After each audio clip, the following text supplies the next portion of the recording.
Every college golf roster in America has about 10 players on it. Ask any of them at 19 what the plan is, and almost all of them will tell you some version of the same thing: turn pro. So here's the question nobody puts a number on. Of all those players, every roster, every division, every year, how many are actually still playing golf for a living 5 years after they graduate? The answer is much smaller than anyone tells you, and the more interesting story is what happens to everyone else. Start with how rare it is just to get on a college roster. According to the NCAA, roughly 8 million students play high school sports in the United States. About 560,000 of them go on to compete as NCAA athletes. In golf specifically, around 6% of high school golfers end up on an NCAA roster of any division. 6%, and that's the easy part. Now narrow it to Division 1. There are roughly 300 Division I men's programs, carrying somewhere around 10 players each, so on the order of 3,000 Division I golfers at any given time, which means each year, very roughly, a few hundred seniors come off Division I rosters with professional ambitions. Hold that number, a few hundred a year from the very top of American college golf. Now here's where it gets brutal, and this is the part that never makes it into recruiting conversations. Golf has no draft. There's no equivalent of getting picked in the seventh round. The NCAA doesn't even include golf in its main drafted into pro sports table because there's nothing to be drafted into.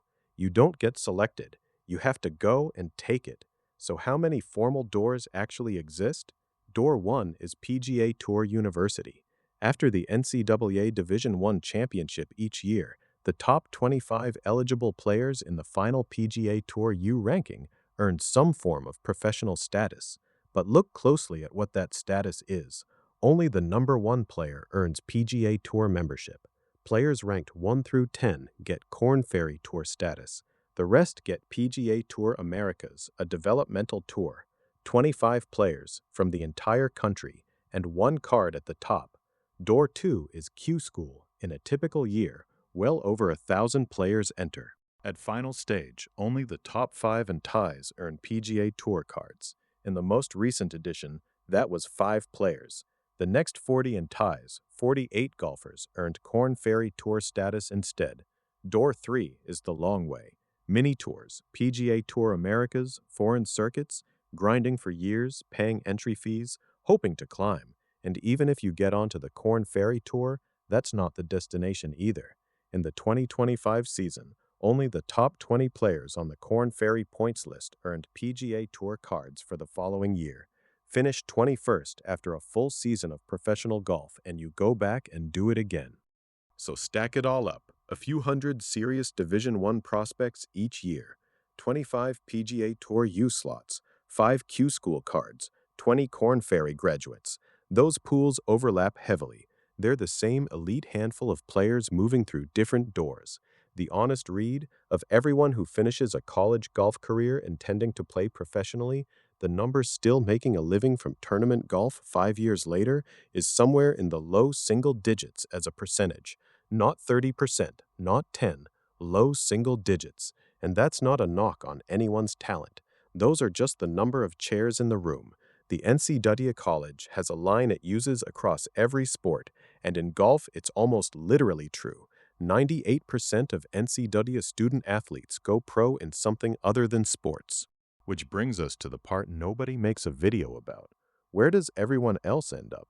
A big share stay in golf, just not as tournament players. Club and teaching professionals, coaches, college programs, academies, junior development, equipment and club fitting, course management and operations, golf media, agencies, tournament organizations, the governing bodies. The industry that surrounds the sport is enormous, and it is disproportionately staffed by people who used to compete. Others leave the playing side entirely and find that the college golf resume travels further than they expected. Finance, sales, real estate, law, industries that recruit hard out of athletics because the traits transfer. You can handle pressure. You can lose in public and show up the next day. You've been managing your own performance since you were 12, and there's a genuine advantage in the degree itself. NCAA graduation success rates run high, in the mid-80s in Division I and Division III. lower but still substantial in Division II. Most college golfers walk away with the qualification and the network. So what do you do with all of that? Not quit. That's not the point of this.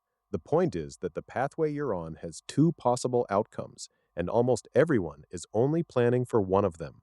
The players who handle graduation best are the ones who knew the real numbers going in, who competed just as hard, but who didn't build an identity that only works if they end up in the low single digits. Practically, that means a few things. Take the degree seriously, because the odds say you'll use it. Build relationships across the golf industry while you're inside it, because that's where a lot of you will end up working, and access is easier as a player than as a stranger. And give yourself a real answer to, what if it doesn't happen, before you need one? Not as pessimism, but so the answer isn't invented in a panic at 23. Almost nobody makes it.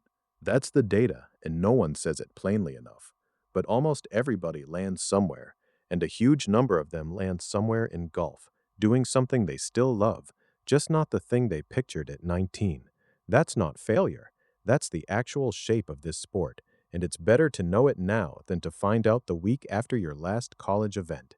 That's this series on what really happens inside competitive golf. Next one starts something new.